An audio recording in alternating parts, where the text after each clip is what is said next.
A DNA test, a buried secret, and a royal identity now in question. Was Prince Andrew ever truly a Windsor? A palace insider has come forward, confirming what's been hidden for decades. The results? Shocking. The implications? Historic. From secret confrontations to royal cover-ups, this story could change everything we thought we knew about the Queen's most controversial son. What did Prince Philip really discover? And why is King Charles now under pressure to act? Stay with us, because what we are about to reveal is more than a scandal. It's a crisis of royal blood. The hidden test that changed everything. It began with whispers, quiet, uneasy ones that swirled through the private corridors of Buckingham Palace in the late 1980s.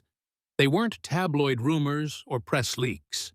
They were internal suspicions, and at the center of it all was Prince Andrew. Sources close to the palace now confirm that Prince Philip himself ordered a DNA test. He was discreet, direct. He didn't share the decision widely, not even with most senior advisors. His concern wasn't scandal. It wasn't about gossip. It was about the integrity of the crown. The test was conducted using a medical proxy and historical samples handled by trusted military contacts. The objective? Confirm that Prince Andrew, Queen Elizabeth's third child, was, in fact, his biological son. What came back was devastating. The DNA did not match. It wasn't about Andrew, one palace insider later said. It was about the crown, the line, the bloodline. That's what mattered to Prince Philip. This wasn't just a personal blow. This was institutional. A potential crack in the royal foundation, one that could shake the entire line of succession, public trust, and the credibility of a monarchy built on blood and legacy. And yet, it never made headlines. There were no press releases, no public fallout. Because the results were buried, locked away under layers of silence, secrecy, and royal protocol. But now, with recent leaks and resurfaced files, this long-buried truth is finally making its way to the surface. And what it reveals is more than just a question of paternity. It's a question of identity, power, and legacy. If Andrew isn't truly a Windsor by blood, what does that mean for his place in the royal family? That leads us directly into the next shockwave. The dangerous implications of royal bloodlines and the cost of questioning them. A question of blood and power. In the monarchy, blood means everything. It's not just symbolic. It determines titles, succession, privilege. But what happens when someone raised as royal turns out not to be? When Prince Philip received the DNA results in the late 90s, they revealed an uncomfortable truth. The test showed no biological match to him. Not only that, but a second comparison against Prince Charles's data, done quietly to rule out lab error, confirmed the same outcome. This didn't just raise a question about Andrew's parentage. It raised a question about his right to the throne, even if far down the line. Andrew, eighth in the line of succession, had always carried royal weight. But if the bloodline broke with him, what was he really? Palace staff were reportedly briefed in hushed tones. Aides were warned. No mention of this.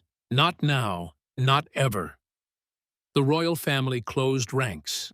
Silence wasn't optional. It was strategic. This wasn't about shame, one source explained. It was about protecting the institution. The fewer who knew, the safer the family was.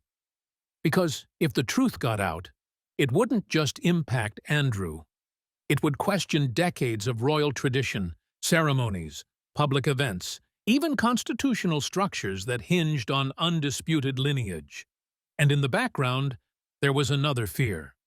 What if this led people to question more than just Andrew? The public might ask what else had been hidden, what other truths had been buried in the name of tradition. So the strategy was simple: deny nothing, confirm nothing, and wait for time to cover the tracks. But that strategy only worked while the secret stayed buried. And when the person who ordered the test, Prince Philip himself, learned the truth, it triggered one of the most tense private moments between him and Queen Elizabeth ever recorded. Let's go there next. Prince Philip's confrontation with the Queen. It wasn't an angry conversation. It was controlled, serious, private, and it happened in the Queen's private study at Windsor. According to insiders, when Prince Philip received the DNA results, he didn't delay. He approached Her Majesty the Queen directly. Those who knew him say Philip wasn't shocked. He was simply confirming what he'd quietly suspected for years. Andrew had always been different in temperament, features, energy, but he never questioned his role. Until now. When he presented the findings, it's said that the Queen didn't react emotionally. She simply listened, calm, composed, but clearly impacted. Sources close to the late Duke of Edinburgh say he told her, "This must never come out. Not in my lifetime." And she agreed, not out of fear for her reputation, but to protect the monarchy from collapse. One aide later recalled the Queen's words from that day. "The truth changes everything, but so does silence." From that moment on, the DNA results were locked away, literally.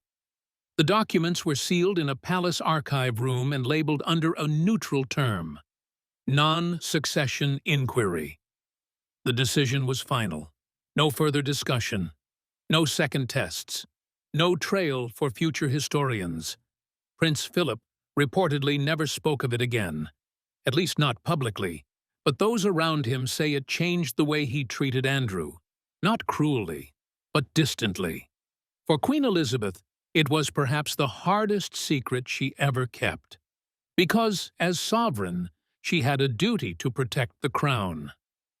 But as a mother, she still saw Andrew as her son. Still, the truth doesn't stay buried forever.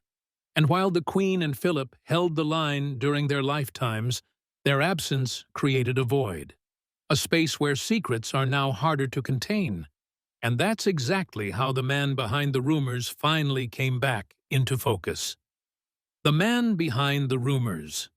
He was once known simply as Commander T, a respected naval officer, decorated, discreet, and according to new insider claims, the man who may have fathered Prince Andrew. Commander T served alongside Prince Philip in the Royal Navy and was reportedly close to Princess Elizabeth during her younger years, before she ascended the throne. Photos of them together were rare, but they existed, always distant, always formal, but with just enough warmth to spark rumors inside palace walls. He passed away in the 1970s, and following his death, records involving his military service and personal life became mysteriously scarce. One royal historian said, "It's like someone went back and quietly erased him." Still, whispers never truly die in the palace. Staff who worked during the early 1980s noted Andrew's physical differences, his complexion, his jawline, even his energy. Some dismissed it as random genetics. Others, more suspicious, felt something didn't quite add up. Now, with the DNA results back in the conversation and the name Commander T resurfacing in leaked documents, the speculation has gained new weight. He wasn't just a rumor, one insider said. He was a chapter of history the palace never wanted written. So could this naval officer really be Prince Andrew's biological father? The evidence remains unofficial, but the silence surrounding his identity speaks volumes, and the timing of these leaks isn't random either. Because in 2024, the pressure surrounding Andrew didn't just come from the past, It came from his present-day scandals that made the palace more vulnerable than ever. Let's explore how this all came back to life now, and why 2024 became the tipping point. Why 2024 was the tipping point. For decades, the royal family successfully buried whispers of Prince Andrew's parentage. But it wasn't until 2024, after a string of damaging headlines, that the old DNA file was pulled back into the spotlight. It started with renewed scrutiny of Andrew's public role, or lack thereof. His name had already been tarnished by the Epstein scandal, and though he stepped back from royal duties in 2019, questions kept coming. But this time, those questions didn't just focus on his behavior. They dug deeper, into who he really was. Then came the real trigger, a leak. A former royal archivist, now retired, came forward anonymously. They revealed that a sealed envelope labeled Non-Succession Inquiry had been kept under high security for years. Inside, allegedly, was the original DNA summary that questioned Andrew's paternity. That detail changed everything. Suddenly, this wasn't just gossip. It was documentation. And with King Charles now on the throne and Prince William preparing for a modern monarchy, the royal family found itself at a crossroads. Should they protect the secret again, or finally confront it? "We had a choice once," the archivist said. "Now we don't. People want answers, and the monarchy owes them clarity." With social media exploding, public trust shrinking, and international press covering every development, 2024 became the year silence was no longer enough.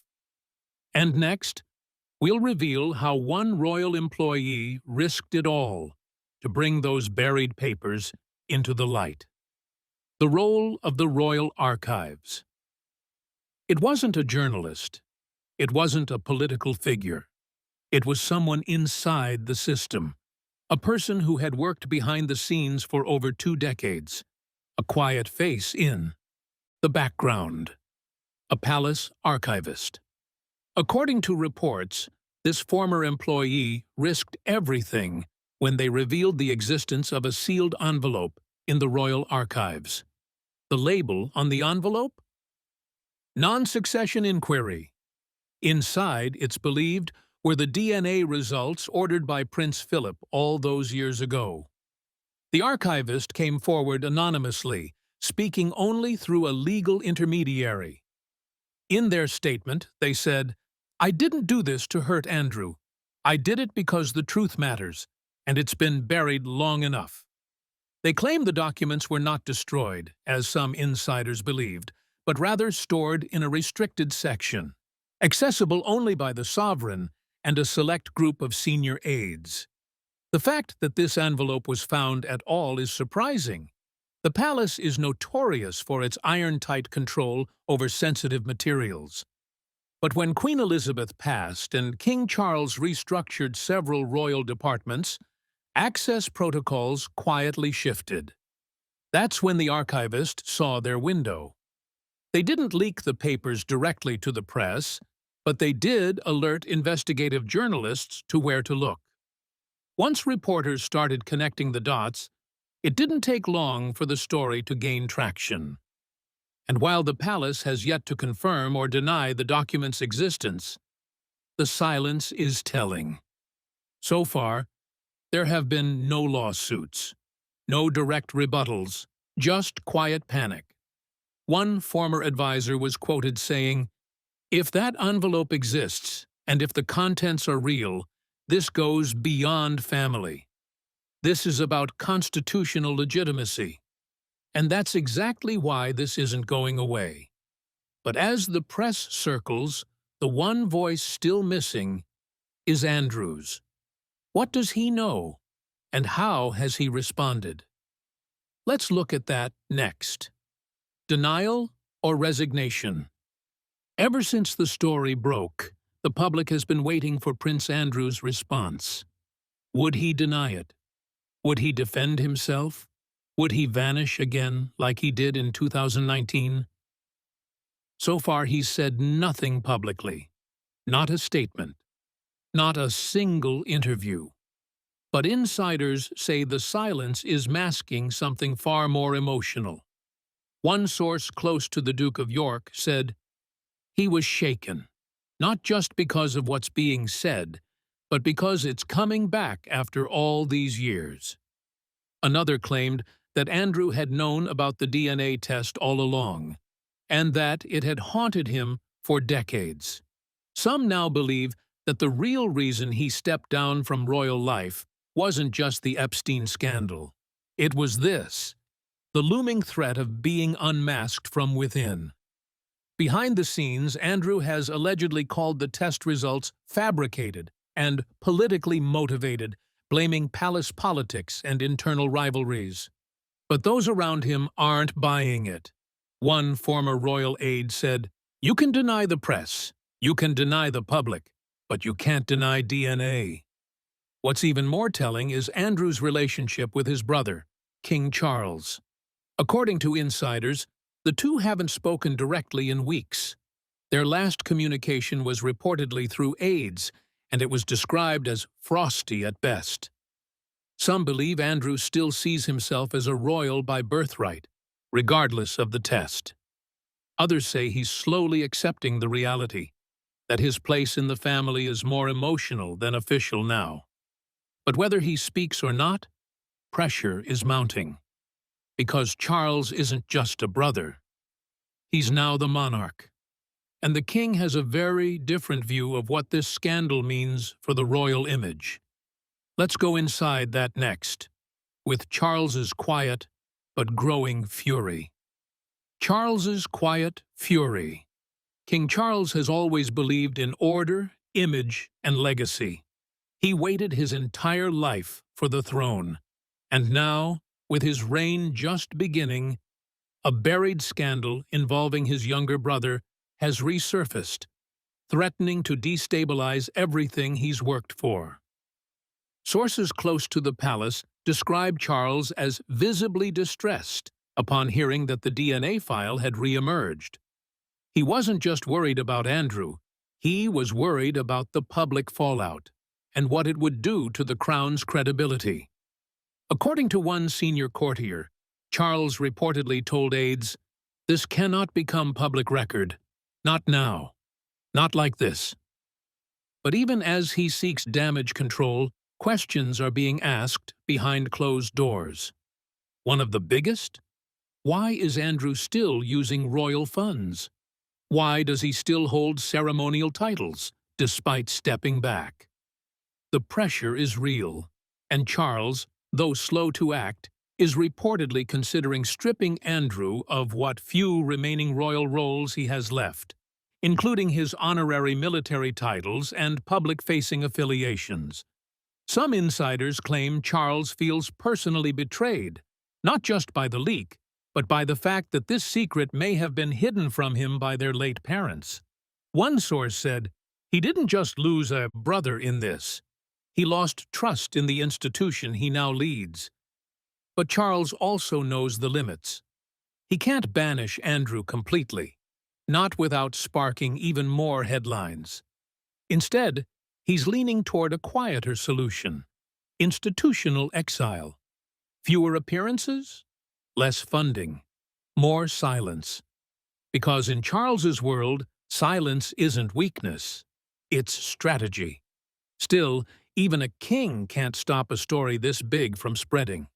And this story cuts deeper than roles and duties. It questions the very meaning of royal blood. Let's explore that next. Royal bloodlines, and why they matter. For the British monarchy, bloodlines aren't just symbolic. They're the very foundation of power. Who you descend from defines who you are, what you inherit, and where you stand in the royal order. So when DNA results suggest that Prince Andrew may not be Prince Philip's son, it doesn't just cause family drama. It shakes the entire royal structure. If true, it means Andrew is not a biological Windsor. And that matters, It matters for historical records. It matters for constitutional legitimacy. It even matters for public funding. Because Andrew's place as Duke of York, his rank in the line of succession, even the public money he once received, is based on a royal identity that may no longer be valid. One royal historian explained it this way: "The monarchy depends on blood, not just behavior. If that bloodline is questioned, then the system starts to wobble." This scandal also forces the palace to confront an uncomfortable reality. What happens when title and biology don't match? Do you remove someone's title, rewrite the history books, or do you do what royals have always done, hide it and move on? So far, it seems the palace is choosing the latter. But there's one detail that keeps complicating things: the Queen's personal decision before her death.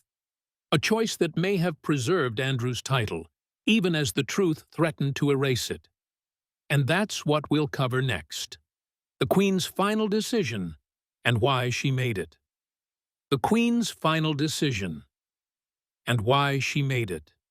In the months before her passing, Queen Elizabeth II was said to be reflective. She knew time was running out, and according to insiders, there was one unresolved issue she wanted to settle quietly: what to do about Andrew. Despite the scandals, despite the rumors, despite the whispers of DNA and succession, she made a choice.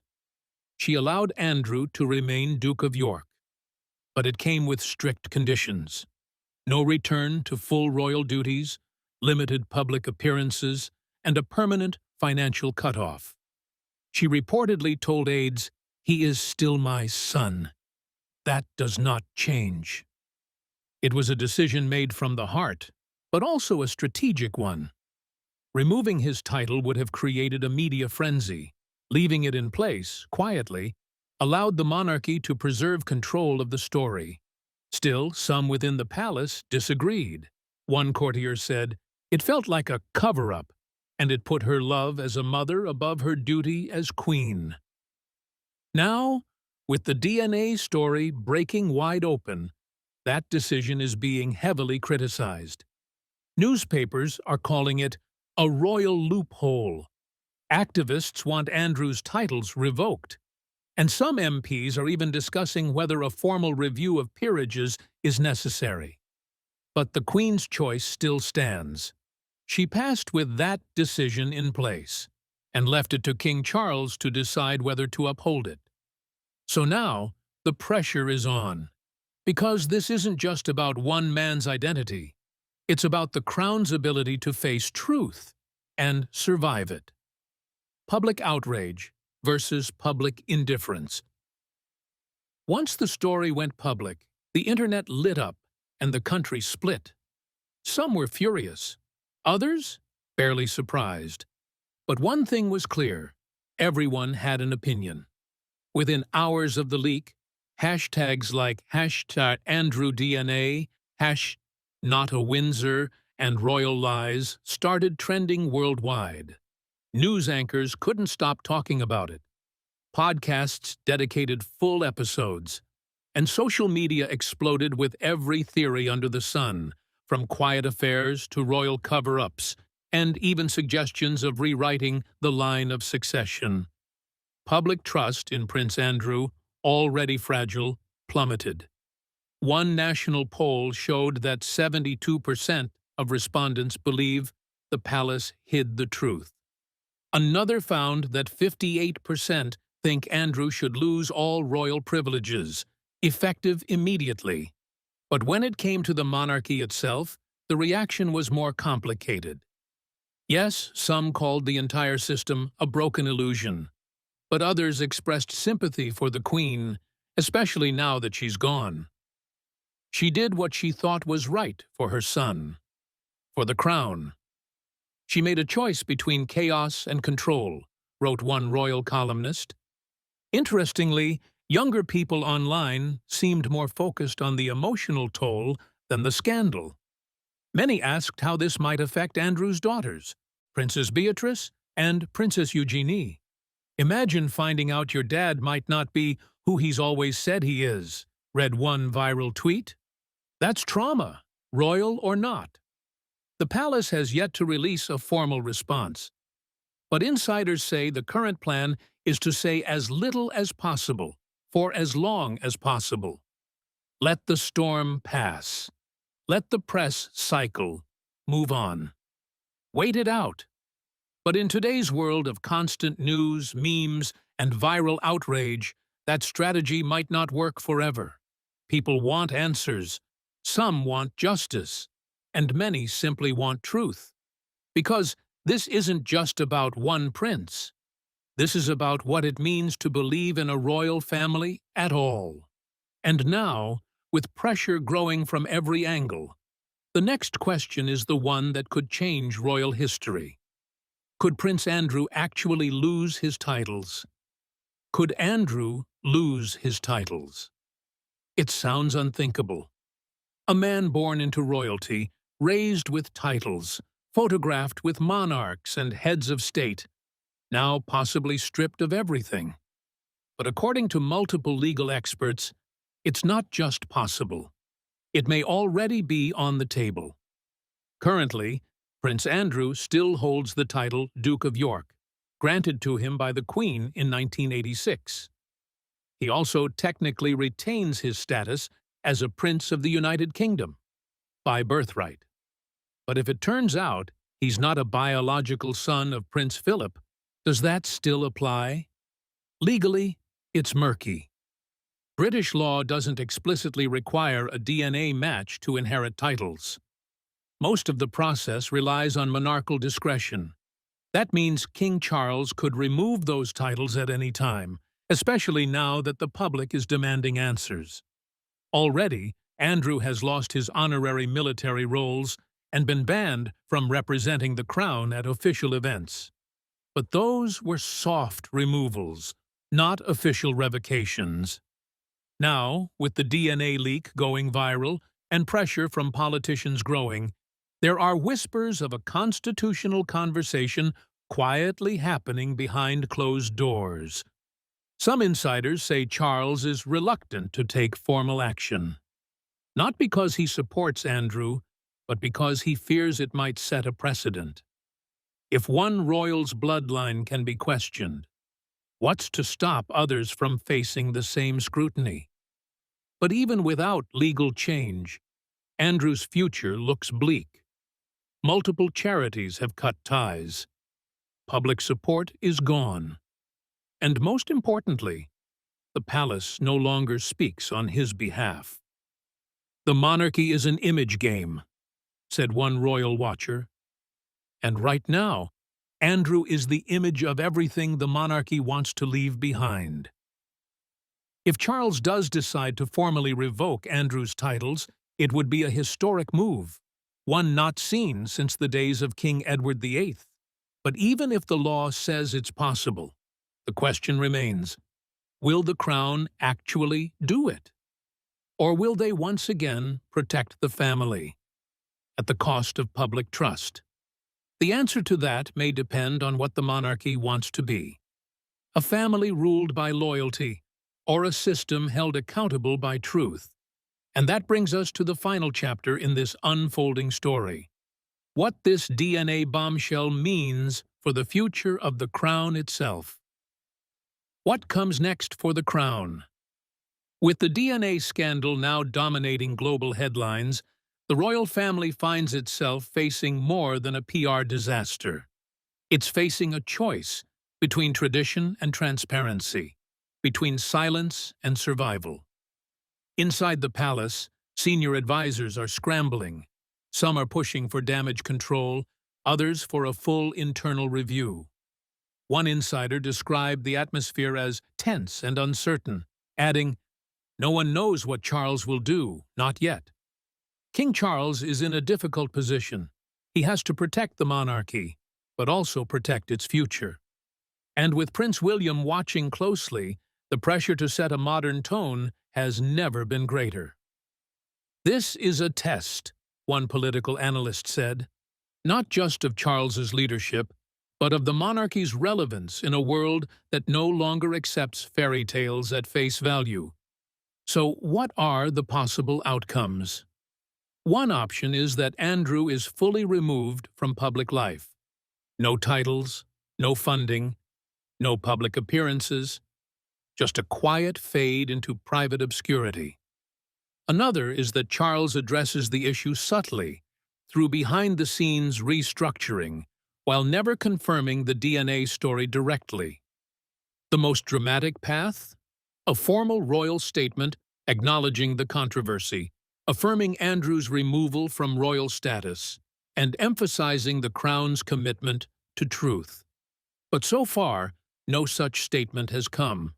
And until it does, speculation will continue, and trust will continue to slip. What's clear is this: the monarchy has entered a new chapter, one where secrets don't stay buried, where silence no longer protects power, and where blood, once the source of royal strength, can now become its greatest threat.